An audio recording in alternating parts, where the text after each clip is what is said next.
Hey YouTube, 90 Days, 90 Reasons, and I'm going to get on with the first one. And this is the first in the chronology, not exactly the first video I did, but I discovered 90 Days, 90 Reasons on on Facebook actually, and I decided to share them. As many of them are there now currently, so that I will be able to share them all with you at different times. So let's restart the fire. Let's give the President Obama 4 years. Here are 90 reasons why, and they give it over 90 days apparently. Ben Gibbard, or Gibbard, is the singer and songwriter for Death Cab for Cutie and the Postal Service. Reason 1. Obama is the first president in U.S. history to acknowledge the right of gay couples to fully marry and enjoy the full benefits of marriage in the eyes of the law. My sister Megan is married to one of the most wonderful women I have ever met. Her name is Amber. They courted 3 years before tying the knot here in Seattle 3 years ago. They have 2 dogs named Jojo and Franco. They will undoubtedly grow very old and very wrinkled together. When they are very old and very wrinkled, they will tell their grandchildren what life was like at the turn of the century. It will be difficult for these kids to comprehend a time before people could view the internet on the inside of their eyelids, or that people once used gas to power their flying cars, or how when their grandmas got married, the government wouldn't recognize them as wife and wife. All of this will sound very strange. The grandkids will be too young for the details on how gay marriage was eventually legalized across the country, but this is how it unfolded.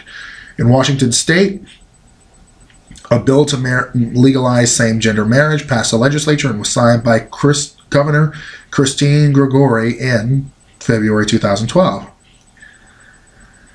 Same-sex marriages were to be performed in June of 2012, but was delayed as opponents gathered enough signatures to force a voter referendum on the legislation.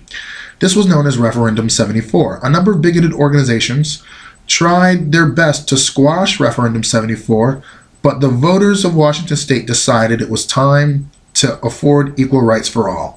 It passed.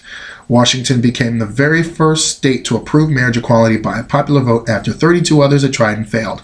The rest of the country saw that Washington had done and decided that they wanted to get some of that equality too.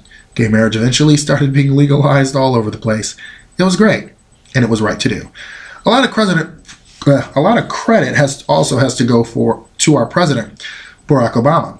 In May of 2012, he went on national TV and expressed his support of marriage for gay and lesbian couples. It may be hard to believe, but at the time, it was quite a controversial position to some people. He had said he had gone through an evolution on the matter and felt it was time to share this view with the country. Vice President Biden also kind of forced his hand on the timing of this announcement, but hey, who cares now? He was the first U.S. president to voice support for marriage equality. His support continued through his second term and helped us get to where we are today. Gay couples that choose to be married receive the same rights and recognition as everyone else. I'm voting for Barack Obama this fall because I want a president who recognizes that gay or straight, the right of married couples should be equal. Marriage equality is undoubtedly the most important civil rights issue of our generation. We must elect a leader committed to being on the right side of history. Please vote for President Barack Obama this November. Reason number 1.